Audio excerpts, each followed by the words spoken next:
안녕하십니까. 하루의 경제 주식 마무리 경주마 이재용입니다. 8월이 시작된 오늘 하루 어떠셨습니까? 지난주에 각종 지표들이 발표가 되면서 불확실성이 좀 해소된 면이 있어서 그런지 미국 장 안도 랠리가 펼쳐지고 있죠. 우리 장도 오늘 살짝 오르면서 끝났습니다. 어쨌든 그 우상향인데 거북이 걸음으로 조금씩 우상향으로 나아가고 있습니다. 이럴 때 우리는 어떻게 해야 하는가? 오늘 얘기 나눠보죠. 시장의 전문가 세 분과 집중적으로 얘기 나눠보겠습니다. 어서 오세요. 안녕하세요. 자, 먼저 8월을 여는 우리 시장 데일리 이슈 두 가지로 꼽아봤는데요. 하나하나 짚어보도록 하겠습니다. 먼저 우리 화장품 중국에서 참 잘 팔렸는데 지금 고전을 면치 못하고 있다고 그럽니다. 2분기에는 뭐 직구 규모가 3분의 1로 줄었다 이런 얘기인데 중국 사람들이 이제 우리 화장품 안 씁니까? 아닙니다. 사실 우리 화장품을 안 쓰는 것이 아니라 중국의 5개 활동이 어찌 보면 근절되다시피 네. 닫혀 있기 때문인데요. 화장품을 비롯해서 패션 같은 경우는 5개 활동이 왕성해야지만 팔리는 대표적인 업종입니다. 그런데 우리는 언론을 통해서 북경, 상해가 사회적 봉쇄 또는 거리두기로 인해서 완벽하게 셧다운이 됐다는 건 네. 알려져 있지만 사실 중국의 31개의 성이 정도와 수위의 차이만 있을 뿐이지 사회적 거리두기를 다 하고 있는 상황입니다. 이것을 아주 직접적으로 제가 숫자로 쉽게 확인할 수 있는 게요. 제가 다음 달 중국 출장이 있어가지고요. 네. 비행기 티켓을 하려고 했는데 통상적으로 중국 비행기 같은 경우는 한 주에 우리나라와 중국 각 지역으로 운행되는 비행기 편수가 1,100대 정도 됐었거든요. 네. 지금은 한 주에 20대밖에 안 돼요. 어. 그러다 보니까 정말 중국이 5개 활동이 얼마나 줄어들었는지 쉽게 알 수 있을 텐데요. 당연히 그러니 화장할 일 없고 네. 옷 갈아입을 일이 없으니 우리나라 화장품도 덜 팔리는 것이죠. 그러니까 우리 화장품뿐이 아니고 리오프닝 주 얘기하는 그런 회사들이 다 안 좋은 건데 의류, 패션, 가전, 통신 뭐 다 그렇다면서요? 네, 뭐 통계청 자료를 봤더니 2분기 기준으로 화장품 쪽은 한 60% 이상이 감소를 했고요. 네. 말씀하신 화장품 외에도 의류 패션 같은 경우도 한 16%, 뭐 가전 통신기 같은 경우는 이제 스마트폰도 포함될 것 같은데 가장 결정적으로는 사실 온라인도 마찬가지입니다만 또 화장품 같은 경우는 면세점을 통한 매출도 상당히 많은데 네. 아시겠지만은 뭐 교류가 없었고 어떻게 보면 입국자도 출국자도 많이 없었기 때문에 면세점 판매액의 타격이 좀 크지 않나 그리 볼 수 같고요. 뭐 화장품 이야기를 하니까 조금 더 보태면 우리나라 화장품이 안 좋은 게 아니고 반대로 놓고 보면 상대적 매력도가 좀 떨어졌다는 평가가 높습니다. 이게 왜 그러냐면 지난 6.18 이제 쇼핑데이에서도 사실 한국의 화장품이 거의 순위권 30위까지 내려갔는데 네. 이게 LG의 뭐 후라든지 아모레 설화수 같은 경우가 좀 높은 가격으로 팔아요. 높은 가격 왜냐하면 그건 프리미엄 브랜드니까. 근데 중국 입장에서 봤을 때 결정적으로 이게 뭐 로레알이라든지 아니면 SK2라든지 글로벌 브랜드에 대비했을 때 가격 차도 많이 안 나는데 비싸 버리니까 오히려 더 비싼 걸 사게 되는 거죠. 네. 그러니까 그런 매력도 좀 있었고 또 하나가 이건 이제 고급 프리미엄 화장품 브랜드들이고 그 위에 이제 우리가 2015년도에 뭐 화장품주가 잘 나갈 때 같은 경우 꼭 싸도 아니다 하더라도 대부분 중저가 화장품은 사실 따이공이라든지 아니면 이제 오프라인을 통해서 판매하게 되는데 이게 교류가 없다 보니까 네. 그들이 좀 직격탄을 맞았지 않나. 그래서 아까 생각보다 조금 더 힘든 시간이 조금 더 진행이 이어지지 않겠느냐 저는 그렇게 보고 있습니다. 우리 한국 제품의 경우에는 중국에서 소비자 만족도가 높고 그러니까 가격 경쟁력도 좋고 이래서 잘 나갔었는데 지금 그냥 중국이 닫아버리니까 이런 건지 아니면 그러면 제대로 열리면 다시 훅 들어가는 건지 이걸 잘 모르겠단 말이에요. 그 부분은 좀 나중에 그래도 봐야 되겠습니다만 2021년 통계를 보니까 우리가 화장품 수출이 10조가 좀 넘었고 네. 화장품 수입액이 3조 5천억이 좀 넘었더라고요. 그러니까 상당히 흑자를 봤던 이제 그런 부분인데 지금 중국도 통계를 보니까는 화장품 수입액이 상당히 많이 줄었더라고요. 그러면 이제 한국만 줄어든 것 같지는 않아 보여요. 안 나가니까. 예, 아무래도 이제 그런 코로나 봉쇄 그런 여파가 좀 있는 것 같고 또 하나는 이제 우리가 너무 기대치가 컸죠. 뭐 리오프닝 또 이 코로나 뭐 이후에 또 이제 이 왕래가 또 이렇게 많아지면은 매출이 좀 올라갈 거다라고 생각하고 있는데 중국이 올 상반기에는 아마 위안화가 좀 셌을 거예요. 네. 달러나 원화에 비해서 좀 강한 이 통화다 보니까 그러면 그 많은 높아진 그런 구매력으로 한국 물건을 좀 많이 사주겠다 그래서 좀 선제적으로 올랐던 부분도 일부 좀 있었던 것 같습니다. 그런데 2분기 실적을 딱 까보니까 이제 그 빅2로 볼 수 있는 이제 LG생활건강, 아모레퍼시픽 둘 다 이제 그냥 현재 주가에 좀 맞는 좀 실적을 내놨죠. 좀 안타까운 이제 그런 부분입니다만 아무래도 이제 그런 부분이 좀 뭐 구매력이나 또 이제 코로나 여파 또 이제 너무 기대를 했었던 부분 그리고 전체적으로 수입량이 줄어든 부분 이런 것들이 다 아우러져서 이제 이런 모습이 좀 나왔다고 좀 보여지고요. 예. 또 조금의 이제 좀 희망을 볼 수 있는 게 면세점 매출이 이제 LG생활건강 위주로 조금 회복되고 있다라는 내용이 있어요. 그래서 수급을 보시면 기관들은 아모레퍼시픽을 5일 연속 대량 매도를 하고 있고 LG생활건강은 그래도 조금 이제 바텀 피싱을 좀 하고 있다라는 게 약간의 두 종목의 차이다. 이 정도는 좀 말씀드릴 수 있을 것 같습니다. 뭐 LG생건 같은 경우에 100만 원 넘던 주가가 지금 뭐 70만 원대 지금 이렇지 않습니까? 근데 남미 쪽에서는 좀 팔린다면서요? 예. 일단 이제 중국에서 전적으로 61%에 해당되는 그런 수출액을 중국이 다 가져가고 있었는데 그게 많이 좀 분산됐어요. 네. 아무래도 이제 한류의 영향도 좀 있겠고 뭐 이제 남미뿐만 아니라 중동 지역까지 좀 이렇게 확산되는 그런 부분이 있습니다만 그래도 아직까지는 중국 쪽에서 수입이 좀 들어와야지만 좀 속도감을 느낄 수 있지 않을까 이렇게 좀 보여집니다. 그 휴가 피크 시즌이 7 말 8초죠. 지금이 휴가 피크 시즌인데 요즘에 뭐 공항에 가보면 뭐 입추 여지가 없다 뭐 이럴 정도로 해외들 많이 나가고 들어오고 한다고 그래요. 그러면 3분기에는 이 항공이 좀 열리니까 이러면 좀 나아지지 않겠습니까? 뭐 사실 그런 희망을 저도 갖고 있긴 네. 한데요. 전반적으로 지금 글로벌리 너무 급격하게 경기가 침체 국면으로 바뀌어가고 있는 상황입니다. 특히 한국 그 화장품에 대해서 가파르게 시장 점유율이 높아지고 있는 국가들이 대부분 이머징 마켓에 해당되는데요. 그 중에 하나가 또 한 가지가 러시아였습니다. 사실 러시아 국민들의 한국 화장품 K-뷰티라고 해서 이것에 대한 선호도가 급격히 형성돼 가고 있는 과정이었었고요.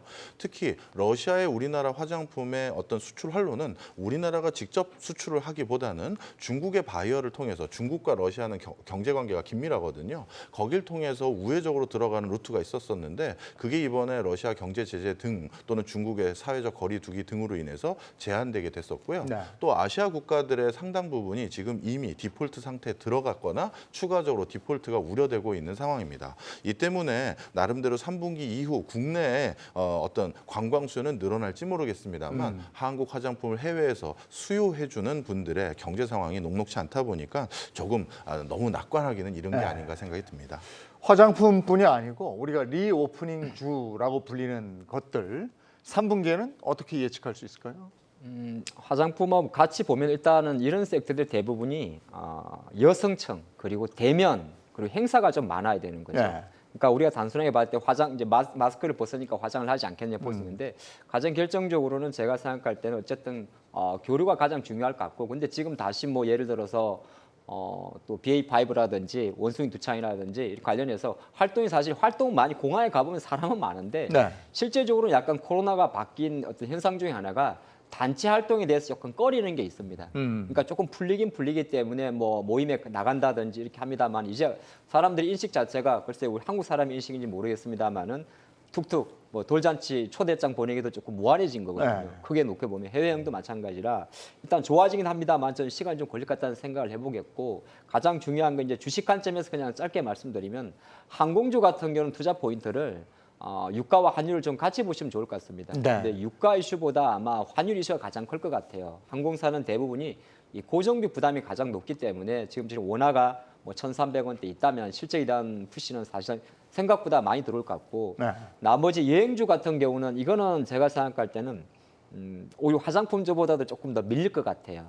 우선순위가 그 가장 결정적 이유가 이런 코로나로 인해 가지고 여행 패러다임에 엄청난 변화를 가져올 것 같습니다. 쉽게 말해서 이제 패키지 여행으로만 승부가 안 되는 거죠. 네. 그러니까 모두가 이제 차급차족의 문화로 가기 때문에 그동안의 패키지 문화 관점에서 세일즈를 했던 여행 상품 같은 경우는 매력도가 뚝 떨어질 수밖에 없다. 그래서 우선순위를 따지자면 일단은 저는 그래도 만약에 화장품, 여행, 항공을 본다면 약간은 항공 쪽이 왜냐면 환율이라든지 유가 같은 경우는 좀 안정화간다면 저건 뭐 조금 회복되는 데에서는 좀 빠르지 않겠느냐 그렇게 보고 있습니다. 네.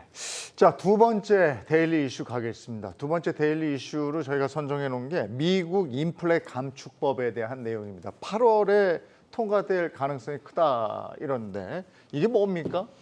일단 이 굉장히 좀 자극적인 뉴스예요. 어떻게 보면은 지난 금요일을 좀 이렇게 뜨겁게 좀 달궜었던 신재생 에너지 관련된 종목들을 한 방에 빵 쏘아 올렸었던 이제 그런 좀 내용인데 일단 뭐 기후와 에너지 관련된 이제 예산이 좀 들어 있고요. 그다음에 이제 뭐 중고든 새차든 전기차에 관련된 이제 그런 세액공제 그런 법안들이 내용들이 좀 들어 있고 역시 이제 신재생 쪽에 돈을 쏟아붓겠다라고 하는 이제 이런 얘기가 있는데 일단 좀 언론 쪽에서는 뭐 좀 자극적으로 나오죠. 480조 투하 뭐 이러면서 이거 무조건 이제 이쪽이 강하게 갈 것이다라고 이제 굉장히 좀 뜨겁게 이렇게 좀 이렇게 보도를 좀 했었는데 현실적으로 보면은 이제 결국에 다 알던 내용이에요. 에너지가 조 맨친 의원 얘기가 나오면서 결국에는 이제 에너지 이 가격 인상에서 벗어날 수 없는 이제 이런 부분을 다시 한번 이제 우리가 좀 상기하게 됐다 이렇게 좀 보시면 될 것 같고 이 안에서는 이제 현실적으로는 화석연료를 배제를 해야 되기 때문에 뭐 다시 셰일가스 캐일 수는 없는 거잖아요. 그렇다 보니까 신재생과 이제 원전밖에 이제 사실상 없을 것이다. 그러면서 이제 곁다리로 하나 들어온 게 이제 수소였는데 수소는 좀 차치해 둘 필요는 있어 보이고 일단 이 이슈를 가지고 우리나라의 뭐 급전적으로 막 영업이익이 늘어나고 매출이 늘어나고 이런 부분은 아닌 것 같고 일단은 투자 심리가 자극되면서 해당 관련된 종목들의 이제 눈높이를 좀 높이고 좀 수급도 좀 이렇게 완화되는 이제 이런 양상을 좀 보였다라고 좀 볼 수가 있겠고 아무래도 이제 에너지는 계속해서 강조드립니다만 이 전쟁 이슈, 계절적인 이슈가 좀 다시금 부각되는 이제 여름이 끝날 그런 무렵이 된다고 한다면 요 법안하고 다시 맞물려서 해당 섹터가 좀 강력한 뭐 주도까지는 아니더라도 굉장히 좀 강한 좀 수급 유입이 될 수 있는 그런 섹터가 될 수 있겠다 정도는 좀 예상해 볼 수 있지 않을까 싶습니다. 이게 이제 국내 관련 섹터들도 당연히 반응을 했고요. 근데 무엇보다도 우방국 중심의 밸류체인이 핵심이다 이렇게 되는 거 아니겠습니까? 예, 좀 여기서도 워딩을 우리가 한번 짚어볼 게 네. 있는데요. 바이든 정권의 초창기에 신재생 에너지에 대해서 강하게 드라이브를 건다라고 했었을 때 추진하기로 예정됐던 법안과 이번에 미국 인플레이션 감축법에서 추진하기로 했던 법안 중에서 빠진 부분이 하나 있습니다. 뭐냐 하면 바이든 정권에서 탄소 제로 사회를 구현하기 위해서 추진하고자 했던 전략 중에 뭐가 있었냐면 노후화된 도로 보수 사업에 대한 건설 이슈가 꽤 있었었어요. 그건 왜 그러냐면 미국 같은 경우는 도로가 구축된 지가 너무 오래됐기 때문에 낙후된 도로가 너무 많고요. 이것 때문에 미국 고속도로들은 1년 365일 어딘가를 항상 공사 중입니다. 그러다 보니까 이 공사 중인 고속도로 때문에 교통 체증이 유발되고 이것 때문에 이산화탄소 배출 등이 많아진다라는 연구 결과에 입각해서 초반에는 이렇게 건설 인프라를 강하게 드라이브한다라고 해서 관련 업종이 크게 주목받았습니다. 그런데 이번에는 어떻게 보면 지금 인플레이션을 잠재워야 될 상황에서 이런 대규모 토목 건설 관련한 인프라 사업을 할 수는 없기 때문에 빠졌던 것 같고요. 그래서 바이든 정권 초기에 주목했던 섹터들 중에서 신재생 에너지 플러스 건설 토목 부분의 어떤 이슈는 이번에는 좀 뒤로 빠진 것 같다라는 차이가 있다라는 것도 좀 주목해 주셨으면 좋겠고요. 그다음 방금 질문 주셨던 것처럼 이 지금 인플레 감축법을 구현하는 데 있어서 미국이 자체적으로 이걸 구현할 수 있는 제조 인프라가 없습니다. 따라서 이런 과정에서 가장 먼저 선결해야 될 것은 우방국들과 신재생 에너지로 우리가 생산해낸 전력을 저장할 배터리 그리고 이 신재생 에너지라는 건 아웃 오브 컨트롤로 어떻게 보면 에너지의 수급을 통제하기가 어려운 부분인데 이걸 통제할 수 있는 제어 장치의 핵심이라고 할 수 있는 반도체 여기에 대해서 먼저 단도리를 하고 이런 법안을 같이 추진하는 게 아닌가 생각이 듭니다.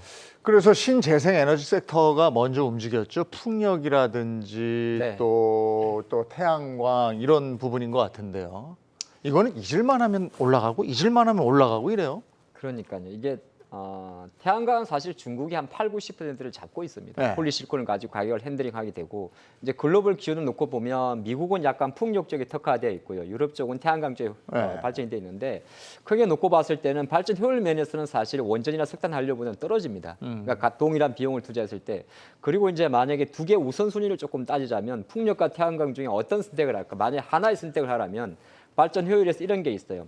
풍력을 돌리기 위해서 화석 연료가 필요합니다. 이 말이 안 맞는 거죠. 그러니까 우리가 보통 윈드타워라고 이야기를 하는데 그냥 바람이 불면 윈드타워가 그냥 도는 게 아니고 초기에 어떤 전력을 위해서는 또 별도의 전력을 사용해야 되는 거거든요. 그래서 큰 효율성 면에서는 조금 어느 정도 기존의 석탄 화력 발전을 대체할 정도로 가지는 않을 것이다. 그렇게 네. 봅니다만은 미국이 가장 중요하게 생각하는 게 지금 자료화면에 나오는 것처럼 해상 풍력 쪽입니다.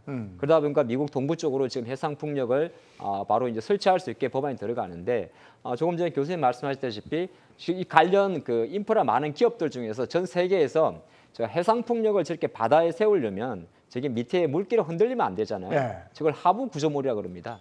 저 하부 구조물을 제대로 설치할 수 있는 기업이 바로 SK 플랜트, 에코플랜트 계열의 뭐 상강에멘트라는 기업이 있어요. 이런 기업들 자체가 바로 북미 쪽으로 수주가 들어가는 거고 또 그 외에도 이제 많은 관련 기업들 실제적으로 수혜가 되는 기업들이 많기 때문에 많이 올랐지만은 여러분들 좀 엄선해 보시면 좋을 것 같다는 생각을 해보겠고 이 태양광은 실제적으로 많은 투자분들이 단순하게 저는 뭐 폴리실리콘 관련 기업으로 투자하게 되면 조금 피해를 볼 수가 있습니다. 왜 그러냐면 그 실제로 지금 대한민국 주식시장에서도 OCI라는 기업 같은 경우는 오히려 주가가 상반된 흐름을 보여주고 있거든요. 네. 왜 그러냐면 폴리실리콘이라는 것은 중국이 다 핸들링을 해버립니다. 그렇기 때문에 가격이 중국이 만약에 가격이 좀 비싸다 싶으면 갑자기 공급을 늘리니까 오히려 그런 관점에서는 대부분 증권사가 하나솔루션이라는 기업을 원픽으로 뽑을 거예요. 그건 왜 그러냐면 실제적으로 하나솔루션이라는 기업 자체가 미국이 한 1.7기가와트의 태양광 모듈 자체 공장을 다 갖고 있고요. 이게 수직 계열화를 이룬 거거든요. 그럼 국내 기업에서 수직 계열화를 이뤄가지고 북미에서 실제적으로 실적이 잘 나오는 기업이 2개가 있습니다. 하나가 하나그룹의 하나솔루션이고 또 하나가 현대중공업 계열의 현대에너지솔루션이에요. 그래서 주가는 최근에 많이 올랐습니다만은 우리 여러분들이 그 투자를 하실 때 막연하게 풍력 태양광 한다고 너무 작은 주식들을 투자하게 되면 오히려 또 빠질 때는 많이 빠지니까 확실한 옥석 가리기는 필요할 것 같습니다. 네. 아직 투자 여력은 있다. 일단 이번 주 너무 많이 올랐어요. 이번 주에 너무 많이 올랐다. 이게 왜냐하면 아까도 우리 말씀하셨죠. 잊을만 하면 나오고 예. 저는 사실 그렇더라고요. 480조가 확 와닿지가 않아요. 예. 일단 좀 약간 좀 경계. 많이 지르는 것 같아요. 차익 매물이 조금 필요할 것 같아요. 일단은 좀 보자. 네네. 예. 2차 전지 관련주들도 수혜 업종 아닙니까? 예. 일단 지난주에 GM에서 연타석으로 이제 큰 장기 계약 공시가 나왔었죠. 그러니까 GM이 한 건 아니죠. 그러니까 LG 화학하고 포스코 케미칼이 연 이틀에 걸쳐서 이제 큰 이제 장기 계약이 좀 나왔었는데 저는 느낌이 왜냐하면 LG 화학은 기간을 명시를 했는데 금액을 얘기를 안 했고요. 포스코 케미칼은 가격은 얘기를 했는데 기간을 이렇게 명확하게 얘기를 하질 않았어요. 그런 거를 보면 조금 안달난 쪽은 GM 쪽이 아니었을까라는 생각이 좀 반사적으로 좀 들었습니다. 그러니까 뭐 이게 GM뿐만 아니죠. 그러니까 과거에 이제 수십 년, 거의 100년에 가까운 기간 동안 자동차를 생산했던 그런 자동차 제국들이 2차 전지 원료와 셀 확보에 속도를 낼 가능성이 그러니까 굉장히 높은 확률로 있다라는 생각이 좀 들었고 얼마 전에 이제 LG 에너지 솔루션도 좀 실망스러운 실적을 내놨습니다만 곧 매출 3배 될 거야. 굉장히 근거 없는 자신감은 아닌 그런 뉘앙스로 얘기를 했거든요. 그렇게 본다 그러면 굉장히 물밑으로 지금 완성차 업체들이 이제 이런 공급선을 확보하려는 그런 이제 노력과 속도전이 굉장히 빨라지고 있을 것이다. 이렇게 좀 유추를 할 수 있었던 이제 그런 부분으로 볼 수 있어요. 그래서 일단 결론적으로 보면은 LG 쪽, LG 에너지솔루션, LG 화학이 좀 치고 나가고 지금 너무 조용하게 있는 SK가 뭔가 하나 좀 큰 스윙에 하나 걸릴 것 같다라는 생각도 좀 들고는 있습니다. 근데 일반적으로 봤을 때는 우리가 상식적으로 이렇게 셀 업체에 뭔가 수주가 나오면 그 뒤에서 이제 시차를 두고 뭐 예를 들어서 양극재가 나왔으니까 이제 뭐 음극재나 전해질이나 뭐 관련된 소재들이 차례차례 이제 낙수 효과를 받을 걸로 이렇게 좀 생각이 됐었는데 이번에는 완성차가 직접 이제 연결을 했단 말이죠. 그런 면에서 봤을 때는 지금 이 GM이 그만큼 이제 바쁘다. 그만큼 이제 속도전을 내야 할 만큼 완성차 업체들이 좀 안달이 났다 저는 이렇게 좀 보여지고요. 요즘에 보시면은 편한 곳에서 시세가 안 납니다.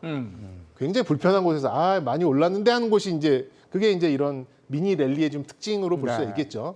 그런데 현실적으로 저는 좀 편한 구석이 이제 어디냐면 장비 쪽이에요. 장비 쪽이 이제 아무리 제가 이리저리 튕겨봐도 포스코 케미칼, LG 화학 증설을 안 할 수가 없습니다. 지금 현재 가지고 있는 소위 말하는 캐파로는 그 금액을 그 시간 내에 맞출 수가 없어요. 그렇게 본다면 장비주들, 그러니까 과거 LG나 포스코 케미컬의 오랜 기간 장비를 이제 함께 했었던 그런 기업들한테는 한번 기회가 하반기에 좀 큰 기회가 한번 올 수 있지도 않을까 이렇게 좀 기대를 해볼 수 있는 시사점이 있었다 이렇게 말씀드리겠습니다. 그러니까 앞으로 괜찮은 업종을 고르세요. 이러면은 2차 전지가 빠지지 않지 않습니까? 근데 지금도 이제 언급을 해주셨습니다만은 K 배터리 하면 3사가 있어요. 이 3사는 쭉 가는 겁니까? 저는 쭉 갈 거라고 네. 믿고 싶습니다. 기도도 하고 있고요. 자, 그런데 좀 말씀을 드리면 사실 이번 K 배터리 3사가 상대적으로 우리의 또 다른 이슈 중에 하나인 반도체와 관련된 회사가 두 군데나 있죠. 그런데 지금 미국 입장에서는 반도체 수급에 무엇보다도 총력을 기울이고 있고요. 네. 이거를 단순히 상거래, 비즈니스적인 관점이 아니라 직접 국가가 국가 안보와 어떻게 보면 그 국가 간의 위상을 좌지우지하는 요소로 지금 챙기고 있는 상황입니다. 네. 그렇다면 한국의 여러 반도체 회사들을 중심으로 한 마침 배터리와 이렇게 교집합이 많은 회사들 같은 경우는 단순히 반도체 세일즈만의 교섭권을 활용하는 것이 아니라 또 다른 미래지향적인 시장인 배터리 부분에 있어서도 이제 막 성장하고 있는 시장에서 산업의 표준이라든가 프로토콜을 K 배터리를 중심으로 만들 수 있는 여지가 충분히 있거든요. 네. 그래서 저는 아직 2차 전지 부분에 대해서 우리나라 배터리 기업들이 아직 호재가 나오기 바로 물밑 단계에 있다. 반도체를 중심으로 한 교통 정리가 일어나면서 이와 동시에 관련한 자신들의 비즈니스 영역인 배터리도 안 챙길 리가 없거든요. 네. 저는 그래서 요거는 한두 번 더 호재를 기다려 보셔도 좋지 않을까 생각이 네. 듭니다. 2차 전지 관련해서 대기업뿐이 아니고 아까 이제 장비업체 눈여겨봐야 된다 말씀을 하셨는데 양극재, 음극재, 전해질, 분리막 잘 모르겠는데 네. 그런 업체들이 있어요. 어떻게 골라야 됩니까? 우리 마진율은 양극재가 현재는 제일 좋죠. 네. 왜냐하면 양은 분전이라고 우리가 보통 이야기하는데 플러스, 마이너스, 그다음에 가운데 이제 막을 쳐놨으니까 분리막 그리고 이제 플러스와 마이너스가 통할 수 있는 게 전에 이렇게 구성되어 있는데요. 저는 약간 이제 멀리 좀 볼 필요도 있다고 봐요. 이게 왜냐하면 아까 말씀드린 우리 지금 한국의 상대적 점유율이 중국의 CATL이라든지 이쪽에 너무 밀리고 있습니다. 네. 그래서 상당히 공격적으로 정설이 들어가는데 우리만 정설하는 게 아니거든요. 갑자기 사실 LG한테 큰 밥그릇을 뺏긴 일본의 파나소닉 같은 경우도 지금 미국 쪽으로 원통형 배터리를 강화하고 있습니다. 그런 관점에서 봤을 때는 사실 지금 전 세계 배터리 회사들 같은 경우는 거의 집중 포화를 하고 있습니다. 그만큼 이제 큰 그림 관점에서는 성장성이 왔다는 건데 이제 투자 관점에서는 우리가 생각하는 현재로서는 지금 양극재 쪽이 실적이 제일 잘 나옵니다. 마진율이 높으니까 이제 그거 되게 되면 시장의 관심은 뭐냐면 배터리를 얼마나 빨리 충전할 수 있고 고효율을 충전할 수 있으면 이런 데로 관심이 가는 거거든요. 그러다 보니까 최근에 이제 실리콘 음극재 이런 쪽으로 관심이 좀 가는 건데 조금 멀리 보게 되면 지난 2주 전에 한국 증시를 좀 뜨겁게 했던 이슈가 하나 있습니다. 바로 이제 성일하이텍이라는 기업 자체가 상장을 하면서 어떻게 보게 되면 주가는 따상에 가지 못했습니다만은 이 배터리 리사이클링에 대해서 상당히 폭발적인 반응을 좀 보였거든요. 그러면 배터리의 가장 큰 문제가 뭐냐 하면 아까 제가 480조 원에 보니까 중고차 매수할 때 $4,000 지원한다고 그랬는데 배터리가 저는 지금도 그 의심을 품고 있습니다. 제가 실제로 전기차를 운행하시는 택시 기사님한테 물어봤어요. 이거 몇 년 운영하실 겁니까? 했더니 자신이 없다는 거. 내연기관차는 한 번 타면 10년도 탑니다. 우리 일반. 그럼요. 근데 네, 전기차는 만약에 배터리랑 똑같아가지고 3년, 5년 만약에 1년에 10,000km씩 타면 나중에 충전돼도 100% 완충이 안 될 거고. 이제 그런 현상이 있기 때문에 배터리 리사이클 쪽은 아마 계속 좀 시장이 화두가 될 것 같습니다. 그리고 그거 하나 좀 포인트 잡아가시면 좋을 것 같고 또 하나가 아까도 말씀드렸는데 이건 빼먹었는데 우리가 약간 잊혀지고 있는 섹터가 하나 있어요. 그게 바로 에너지 저장 장치 ESS 쪽입니다. 결정적으로는 고효율의 배터리도 정력도 발생해야 되고 신재생 에너지와도 좀 결집되는 건데 나중에는 게 어떻게 생각하게 되면 지금 우리 생각에 무슨 전기차 배터리는 전부 다 전기차만 생각하는데 중국에는 모든 에너지원이 또 이쪽으로 갈 수도 있는 거거든요. 그럼 그걸 또 집전해 줄 수 있는 ESS 관련 섹터도 되게 중요할 것 같고 계속 좀 말씀드릴까요? 그러면 또 하나 생각하는 근데 게 리스크 한번 얘기해 봤으면 좋겠어요. 리스크요? 그러면 이제 그 2차 전지 업체가 예전에 왜 한참 잘 나가다가 완성차 업체에서 우리가 만들래 이래가지고 한번 이거 어떡하지? 만들면 어떻게 되는 거야? 이런 적 있어요. 그런 리스크는 없습니까? 그런 리스크가 초반에는 있었죠. 근데 지금은 그런 소재 업체들이 워낙 이 대형화를 이뤘다 그럴까요? 그러니까 가격 경쟁력에서 어떤 조달이나 그리고 그거를 만드는 데 있어서 어떤 고정비나 이런 것들이 지금 후발주자들이 맞출 수 없는 위치에 지금 올라서려고 하고 있어요. 그렇기 때문에 완성차 업체들이 자기네들도 일부 만들고 그리고 이제 LG화학이나 LG에너지 우리 뭐 이제 셀 업체들과 같이 장기 계약을 하고 싶어하는 이제 그런 요인으로 좀 작동을 하고 있는 거죠. 근데 뭐 같은 맥락입니다. 완성차 업체들은 배터리를 어쨌든 장기적으로 싸게 많은 양을 좀 조달받고 싶어 하는 거고, 셀 업체들은 뭐 한 40% 되나 50% 가까이 되죠. 양극재를 또 장기적으로 오랜 기간 또 이제 이런 공급을 받고 싶어하는 이제 그런 마음들이 지금 다들 모여 있다 보니까 어느 하나가 이렇게 물을 흐려버리는 그런 그 미꾸라지 같은 게 아직은 나타나고 있지는 않은 것 같아요. 네. 그래서 결론적으로 말씀을 드리면 이 이제 양극재 이런 소재 업체들은 이미 한 10년 전부터 시작을 해서 워낙 대형화를 이뤄놨고 거기에 따른 이제 그 밸류 체인이 좀 완성이 돼 있는 상황이어서 신규 업체가 들어가서 뭔가 해보는 거는 굉장히 한정적일 수밖에 없다. 이렇게 파악을 하고 있습니다. 자, 미국의 인플레 감축법 여기까지 얘기를 나눠봤고요. 데일리 이슈로 꼽아본 거고요. 이번에는 글로벌 증시 한번 짚어보겠습니다. 지금 8월이 됐죠. 지난 7월 글로벌 증시가 그래도 오른쪽으로 가고 있었던 거죠? 예, 맞습니다. 그래서 많은 분들이 일단 1차적인 하방 네. 지지선을 형성한 게 아닌가 해서 일단 한숨을 좀 돌리신 상황인 것 같은데요. 저도 역시 마찬가지입니다. 지금 연준을 비롯해서 국내외 모든 경제 전문가들이라고 하는 분들이 소비자 물가 상승률 예측치도 추정치가 자꾸 실패하고, 그리고 당초 목표로 했던 어떤 경제 성장률 수치라든가 이런 것들에 대한 기본적인 달성, 그리고 물가 성장률을 잠재우기 위한 여러 시계열도 자꾸 틀려만 가고 있는 상황입니다. 이런 상황에서 한 번 더 크게 폭락을 하는 게 아닌가 우려를 했었었는데, 1차적으로 지금 나와 있는 뭐라고 할까요? 악재들에 대한 노출은 이미 다 됐다라고 판단이 돼서 그런지 일단 다시 한번 매수를 하는 타이밍으로 잡았던 게 전 세계적인 흐름이라고 볼 수 있고요. 항상 요즘은 이런 전 세계적인 흐름과 다른 중국 증시만 하락한 게 좀 이례적이었습니다. 그러니까 중국은 왜 따로 가요? 그러니까 글로벌 증시가 안 좋을 때 중국 증시 갔잖아요. 네. 근데 지금 다시 미국을 비롯해서 좀 가니까 중국 증시 좀 떨어지는 느낌이거든요. 왜 이렇게 따로 놀죠? 그래서 별로 한국 주식이 매력적인 것 같습니다. 아니 근데 한국 증시는 또 중국 증시하고 뗄래야 뗄 수 없다면서요. 그렇긴 한데 사실 뭐 중국 주식을 안 하다 보니까 이렇게 볼 수 있는데 제가 농담 삼아 드린 거고요. 이 농담이고요. 예. 실제적으로 우리나라가 전 세계에서 상승률 1위를 보였던 코로나 시절에도 중국 증시는 따로 못 갔었어요. 예. 근데 이제 이게 뭐 중국이 못 갔으니까 상관없습니까? 이렇게 말씀드린 게 아니고, 중국이 지금 아시겠지만 상당히 머리 아픈 진퇴양난에 빠져 있는 거 우리가 데이터로 확인할 수가 있는데, 중국이 오늘도 장중에 그 7월 차이신 제조업 지표를 발표했는데 50점 초반에 특글이 나왔습니다. 그래서 최근에 중국 정부 중국 관련 정시에서 바뀐 내용이 뭐냐면, 일단은 연초에 한 2번 정도 중국의 기준금리라고 이야기하는 LPR을 내렸었어요. 뭐 5bp 좀 내렸다가 이제는 LPR 자체를 아예 내리지도 않습니다. 중국이 그러니까 글로벌이 금리를 올리는 상태에서 중국의 경기를 부양하기 위해서 금리를 내리는 제초를 취하다가 그것마저도 이제 하질 않거든요. 그 말은 중국 내부에 숨어 있는 어떻게 보면 부동산 버블에 대한 리스크 자체라든지 이런 것 자체가 상당히 좀 크다, 그런 말씀드리겠고, 또 지수가 주식을 구성하는 종목 같은 경우는 또 종목과 관련이 높은데, 또 뭐 원래 2019년도부터 계속 진행된 겁니다만은 또 중국의 테크주들이 계속 미국 증권거래위원회와의 분쟁이 좀 있습니다. 아무래도 주말에는 또 알리바바 같은 경우도 뭐 상장 폐지 리스트에 올려야 되지 않느냐, 그런 이슈가 있다 보니까 테크주가 약한데, 그래서 약간은 두 가지로 봅니다. 중국 증시가 상대적으로 약한 거는 어쨌든 간에 중국의 지금 부양책이라든지 경제 회복 속도가 상대적으로 더디다. 절대 수치만 놓고 보면 제일 좋아요. 여전히 뭐 정수배의 어떤 성장을 보여주고 있으니까. 하지만 앞으로를 봤을 때는 조금 어렵다는 것, 그리고 중국 테크주에 대한 규제 이슈가 계속 지속되다 보니까 상대적으로 글로벌과의 동조화가 많이 떨어지고 있다. 그렇게 보는 게 좋을 것 같습니다. 얼마 전에 계속 글로벌 증시 안 좋았을 때 중국이 나 홀라 올라가고 있을 때요. 야, 이제 중국이 가는 거 아니냐, 이런 얘기를 많이 했었거든요.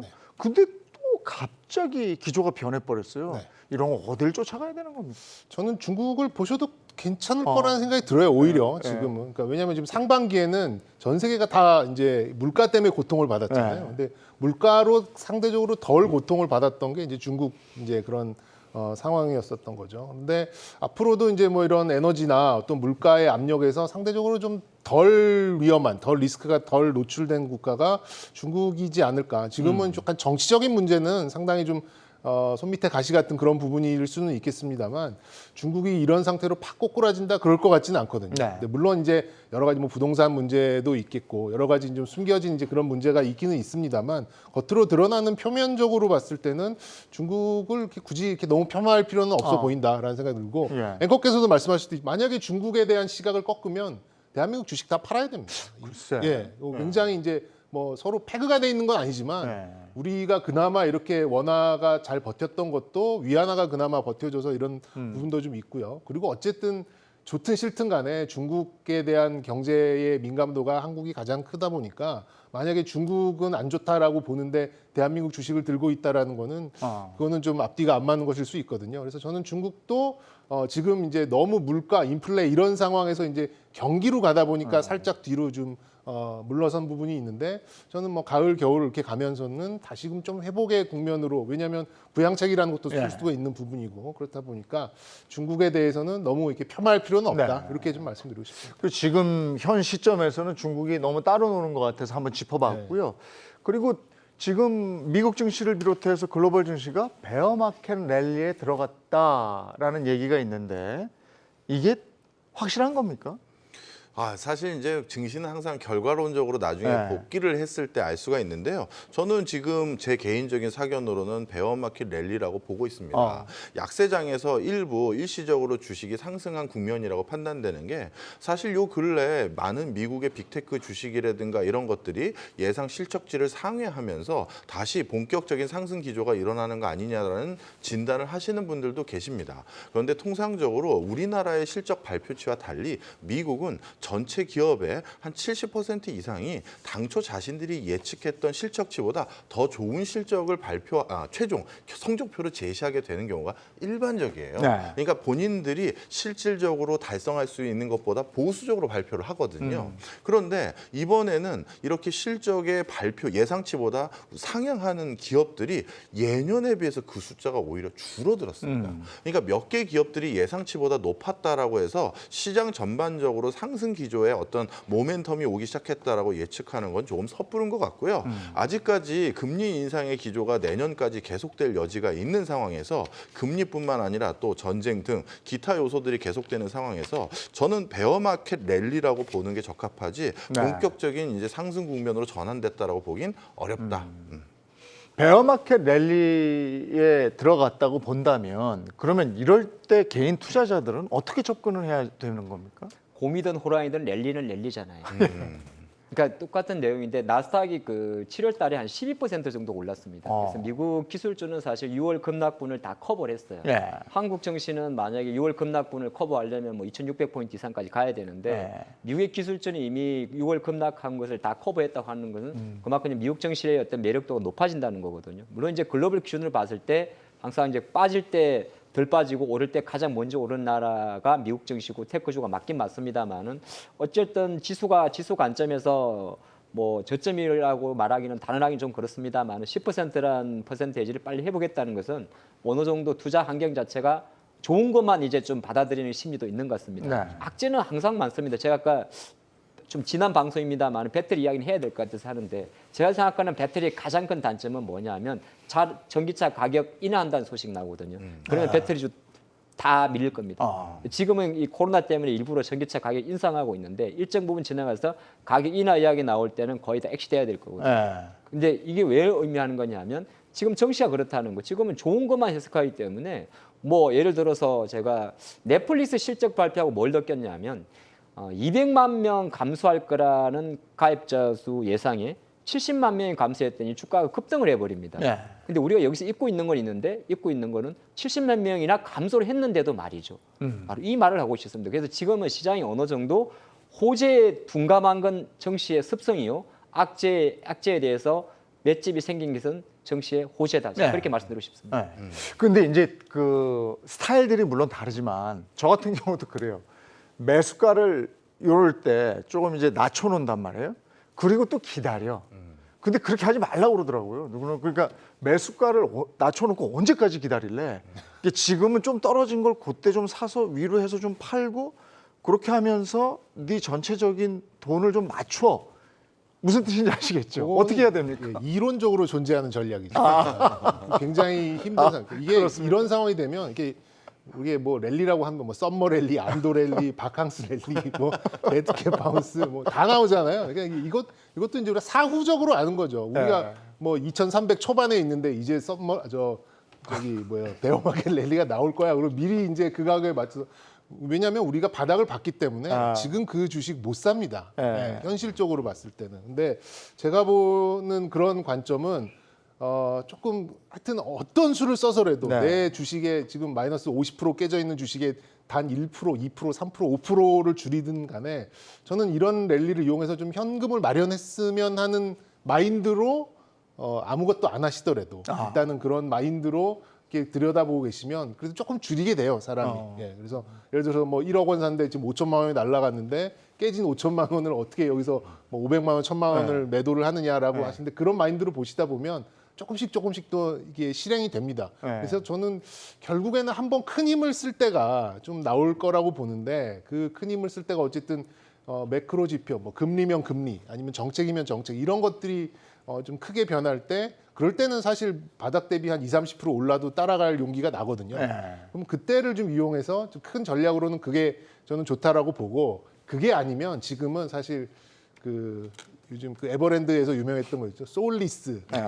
어떤 종목에 대한 애착을 갖거나 어떤 뭐 깊은 분석이나 이런 거보다는 아니면 수급이나 아니면 전체적인 이제 단기적인 호재 이런 걸 이용해서 5% 먹고 3% 깨지면 손절하고 뭐 이런 좀 단기적인 그런 전략으로 이렇게 나눠서 가시지 않으면 지금은 뭐 비싸서 올라서 올랐다고 못 사고 빠졌다고 못 사는 이제 그런 상황이 될 수밖에 없으니까 그런 저는 어쨌든 중기적인 호흡에서는 최대한 현금을 만들어 나가는 마인드를 갖고 계시는 것만으로도 이번 뭐 전략이라면 전략이 될 수 있겠다라는 말씀을 좀 드리고 싶습니다. 네. 저도 한 말씀 더 네. 드리면 저도 베어마켓 랠리라고 제가 제 소견을 피력했던 이유가 진짜 본격적인 상승 랠리에 접어들었다고 하면 지금 빅테크 기업들 미국이나 중국 등 많은 기업들이 구조조정을 지금 단행하려고 준비를 하고 있을까요? 그렇지 않다라는 겁니다. 아직까지는 겨울이 어떻게 보면 다 지난 것이 아니고요. 본격적으로 장이 바뀔 수 있는 가장 큰 요인은 빅테크 기업들이 이미 구조조정을 다 완비하고 굉장히 슬림한 몸집으로 바뀐 다음에 다시 뛸 수 있는 경쾌한 상황이 됐다라고 했었을 때 그때부터 뭔가 이런 여러 가지 성장주들이 큰 모멘텀을 얻을 수 있는 것이고요. 이런 과정에서 일시적인 어떤 반짝하는 상승 기조에 물론 굉장한 매매 타이밍의 고수이기 때문에 사고팔고 하면서 그동안 손실분을 벌충할 수 있는 분들은 하시면 되겠지만 저처럼 일상이 바쁘거나 손가락이 떨리는 사람들 이런 사람들은 저는 조금 더 기다려 보시는 건 어떨까 생각을 합니다. 근데 베어마켓 랠리면 이 랠리가 그러니까 이 상승장이 어느 정도까지 지속될까 이게 이제 궁금한 거거든요. 뭐 정의는 사실 크게 중요하지 않을 수도 있습니다. 우리가 보통 고점 대비해서 20% 지속 하락하면 약세장. 그리고 이제 일시적으로 이제 1개월 내에 저는 보통 10% 이상 반등하게 되면 베어랠리 마켓의 뭐 진행형 이렇게 해석을 하는데 사실 저는 약간 이 생각도 들어요. 이게 만약에 그런 많은 투자가분들이 과연 시장이 저 지금부터 강세장으로 갑니다라고 말해줄까요?라는 생각을 잠깐 해봅니다. 많은 투자분들이 만약에 예를 들어서 2,700포인트까지 왔습니다. 그때도 아마 동일한 생각을 하실 것 같아요. 나는 3,000포인트가 가야 정말 랠리다. 근데 이미 그때 시장은 저점 대비해서 20%, 30% 올라와 있거든요. 그래서 아까 원론적인 질문인데 지금 같은 상황에서 투자가분들은 저는 막연하게 기다리는 것도 답은 아닌 것 같고 그렇다고 해서 섣불리 이제 내려갈 거야. 아직 모든 게 나아진 게 없어. 아직까지 지표도 좋지 않고 실적도 나빠. 그러니까 나는 여기서 조금 올라올 때 그나마 손실을 줄이기 위해서 현금을 해둘 거야. 근데 나중에 그 현금 못 씁니다. 저는 그래서 어떤 생각을 하냐면 지금 같은 이런 장에서는 미리 내가 예단할 필요는 없을 것 같아요. 2,700포인트 간다. 아니면 다시 2,300포인트 깬다. 지금은 어떤 그림이 좀 좋냐 하면은 어쨌든 지난달에도 외국인이 주식을 사고 있고 제가 가장 중요하게 봤던 게 뭐냐 하면 이 달러화가 꺾였다는 거거든요. 현실적으로. 그래서 달러 인덱스가 다시 급하게 108 라인으로 올라가기 전까지는 느리지만 지금의 어떤 랠리를 조금 더 즐기는 게 좋을 것 같다. 즐기는 데 있어가지고 매매를 못한다면 그냥 너무 조급하게 주식을 팔아야지 이럴 필요까지는 없을 것 같다 생각하고 있습니다. 아니 어떤 분은 FOMC 다음번 금리 인상 얘기하는 9월까지는 랠리가 계속될 것이다. 그다음에 우리가 이제 여러 가지 규제를 푸는 과정에서 한국 주식 같은 경우에 산타 랠리 정도 있지 않겠느냐 이런 여러 가지 얘기들이 있는데 그 부분은 어떻게 생각하세요? 일단 9월까지 뭐 8월에 잭슨홀 미팅이 있고 9월까지는 FOMC가 없어서 이제 큰 이벤트가 없으니 이제 랠리를 보일 것이다라고 네. 너무 많은 사람들이 얘기를 하고 있어서 저는 랠리 안 보일 것 같아요. 아 너무 많이 얘기하니까. 네, 그럼 그대로 뭐 그런 얘기도 있잖아요. 모두가 기다리는 조정을 하긴 오지 또 그래요. 않고. 네. 네.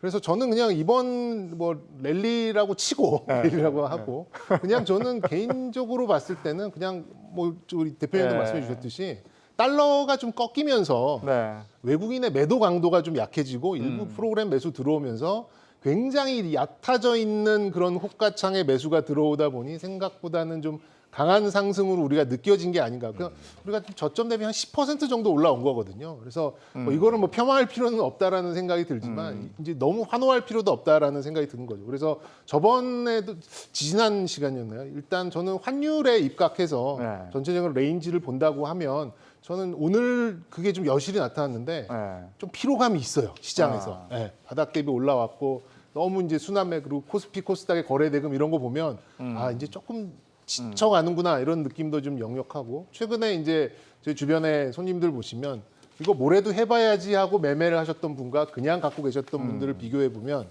어떨 것 같으세요? 그냥 갖고 계신 분들이 훨씬 반등 속 왔다 갔다 하다가 또 네, 떨어져요. 반등 속도가 훨씬 빨라요. 지금.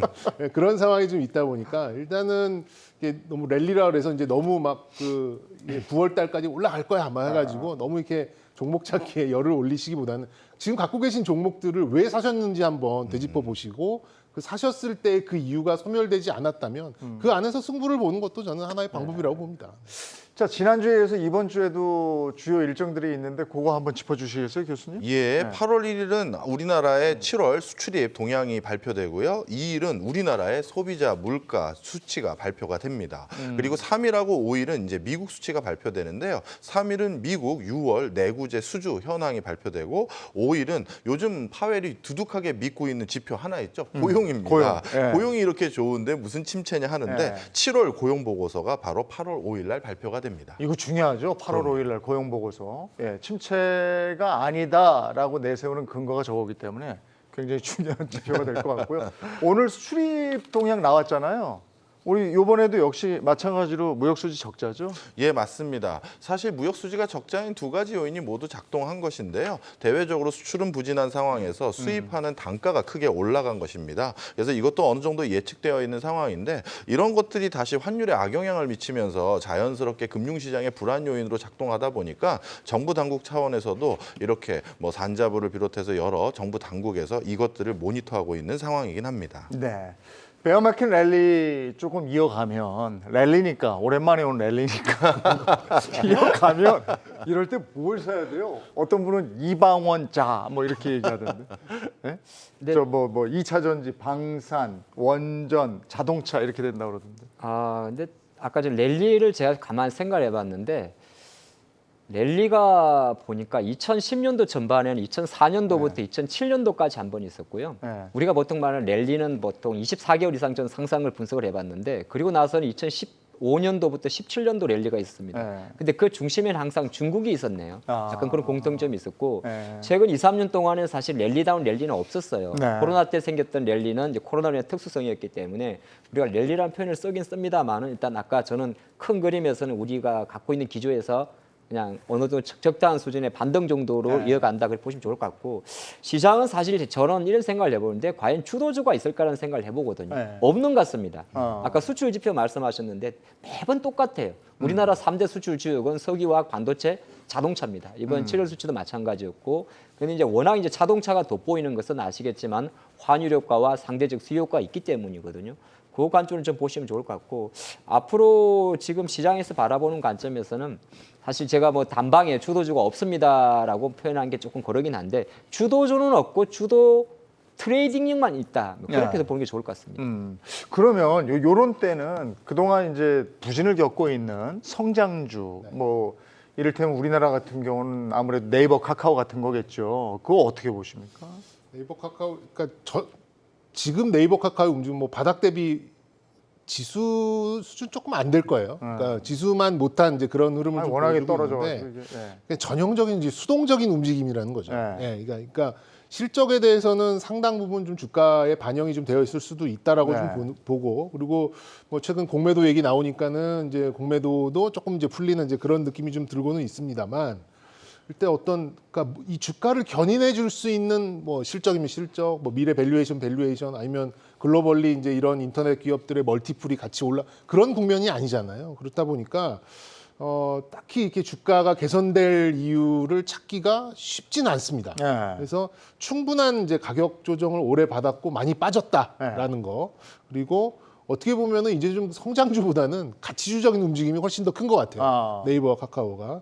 그래서 이제 제가 보기에는 환율 변동성에 입각한 수동적인 움직임으로 시장 수익률 정도의 흐름이 나오지 않을까. 이걸 나오려면 뭔가 아까 말씀드렸었던 이제 그런 기초적인 요인들이 좀 유입이 돼야 되는데 아직까지는 그런 것들이 좀 보이지는 않고 있어서 뭐 결론적으로는 시장 수익률 뭐 이렇게 말씀을 좀 무거운 마음에 드려야 될 것 같습니다. 네이버 카카오가 이제 실적 발표 앞두고 있어가지고요. 4일 날이 네이버 카카오죠. 네. 5일 날이 네이버인데 그 실적이 좀 부진할 거다 이런 예측은 있는데 어떻게 보십니까? 예, 네이버 카카오 실적 뭐 예상보다는 그렇게 높지 않을 것으로 평가받고 있습니다. 여러 가지 이제 그 기업들의 광고 금액이라든가 그다음에 온라인에서 체류하는 그 시장 규모가 5개 활동 비중이 높아지면서 조금씩 줄어들다 보니까 예상보다 뭐 이렇게 그 서프라이즈한 실적이 나올 것 같지는 않고요.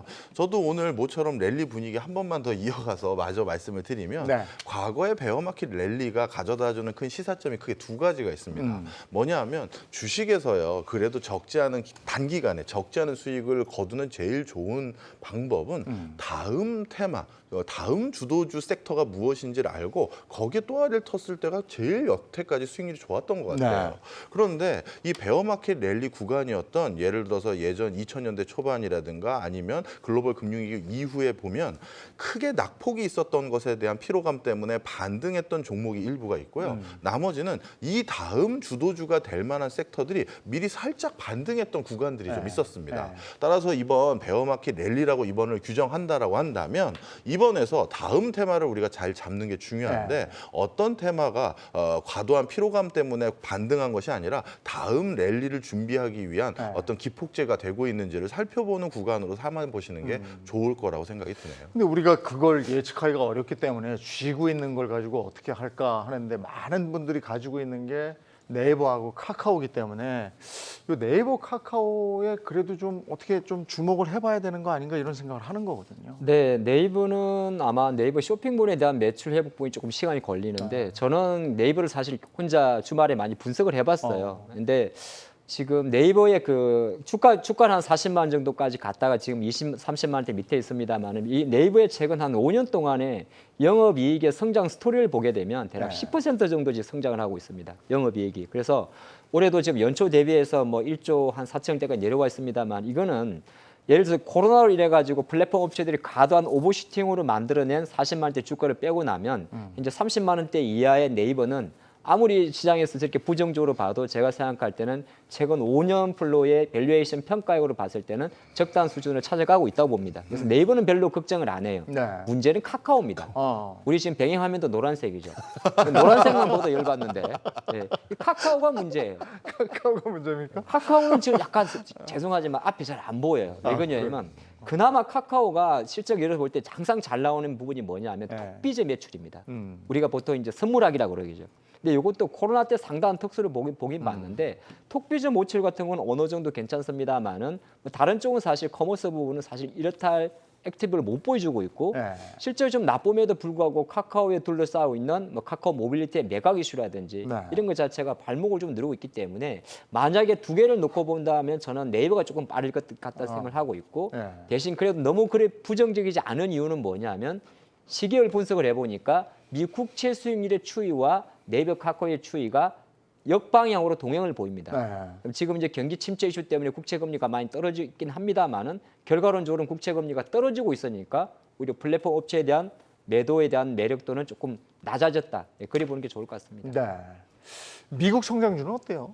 미국 성장 생각보다는 잘 나오고 있는데 실적이 좀 잘 나오고 있는데 이거 한 번 가지고는 암시는 못할 것 같아요. 이게 좀 본격 적인 어떤 이제 이런 경기 하강과 또 이런 물가 인플레이션 이런 것들이 좀 감안이 되려면 적어도 이제 한 3분기까지는 다음 분기까지는 한번 지켜볼 필요는 있다라고. 좀 오늘 보니까 뭐 애플하고 아마존은 괜찮고 네. 뭐 이런 좀 분석이 또 엇갈리고 나왔던데. 있잖아요. 예, 네. 예, 그렇기 예. 때문에 저는 한 분기 뭐 조금 잘 나온 거 가지고 너무 이렇게 열광할 필요는 없어 그래요? 보여요. 딱 요 지금 썸머 랠리라고 하고 여기에 좀 어울리는 수준 정도만 좀 만족한 게 아닌가 저는 이렇게 좀 보여지고요. 한 번 정도의 실적 가지고는 안심한 수준은 아니다. 저는 이렇게 평가하고 싶습니다.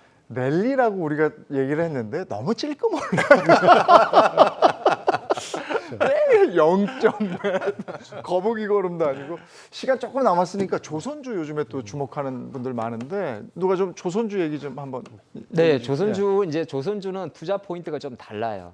그러니까 이게 조선주는 극과 극의 상존의 투자기 아, 좋습니다. 그래요? 왜 2분기도 적자 나오거든요. 예. 그래서 조선 부정적으로 보는 분들의 이제 코멘트의 대표적인 거 적자 아니냐. 그리고 삼성중공업도 그렇고 뭐 대우조선해양도 그렇고 항상 재무적 리스크를 이야기합니다. 이게 이제 조선주를 부정적으로 보시는 분들이고 이제 긍정적으로 보시는 분들은 어떤 의견이냐면 어쨌든 간에 배 같은 경우는 이제 조선주 후판으로 만든단 말이죠. 그러면 원자재 가격도 내려갔지 않느냐. 그리고 가장 좀 상반기 때 우려했던 부분 뭐 현대중공업도 마찬가지고 러시아 엑스포저 그러니까 러시아에서 돈 받지 못한 건 어떡할 거냐. 그 이야기인데 그거는 새로운 프로젝트에는 현금 개입이 새로운 현금 노출이 없다고 해요. 네. 새롭게 기존에 이제 수주해서 선주했습니다만 받지 못한 부분에 대해서는 어쩔 수가 없는데 워낙 이제 올해 상반기 우리나라 조선 수주 자체가 거의 글로벌 1위였지 않습니까? 네. 그래서 긍정적 관점에서 봤을 때는 건조량의 증가, 쉽게 말해서 수주를 많이 하는 것 자체가 고정비 부담을 커버하지 않겠느냐. 약간 그래서 조선주를 바라보는 대부분의 시각이 더 이상 나빠질 것은 없다는 겁니다. 그러니까 막 좋아서 좋게 보는 게 아니라 예. 더 이상 나빠질 것이 없다는 관점으로 보신다면 예. 뭐 오늘 좀 많이 주가가 반영을 했습니다만은 다시 약간 의미 있는 반등을 좀 시작했지 않나. 그래서 조선주 실적 발표에서 적자가 나올 때 만약에 주가가 흔들린다면 그건 향후 수주 모멘텀으로 좀 체크하시고 또 수주라는 게 만약 우리가 건 바이 건으로 나오니까 예. 일반 투자자분들이 트래킹하기 어렵잖아요. 예. 그런데 신조선가 지수의 상승 흐름으로 보신다면 지금 신조선가 지수는 우상향 중입니다. 네, 조선주까지 얘기를 나눠봤습니다. 요즘에 분명히 거북이 걸음이지만 우상향하고 있죠. 그런데 이럴 때 또 마음이 급해져서는 또 실패할 확률이 높습니다. 상승장에서도 그렇고 하락장에서도 그렇고 수익은 낼 수 있지만 탐욕이 들어가면 여기서 또 곤두박질 칠 수 있으니까 이런 건 조심조심해서 지금 같은 장세는 어쩌겠습니까? 살얼음판을 걷는 심정으로 또 분석하시고 신중하게 투자하시기 바랍니다. 오늘 여기까지 하고요. 내일 다시 찾아뵙겠습니다. 감사합니다.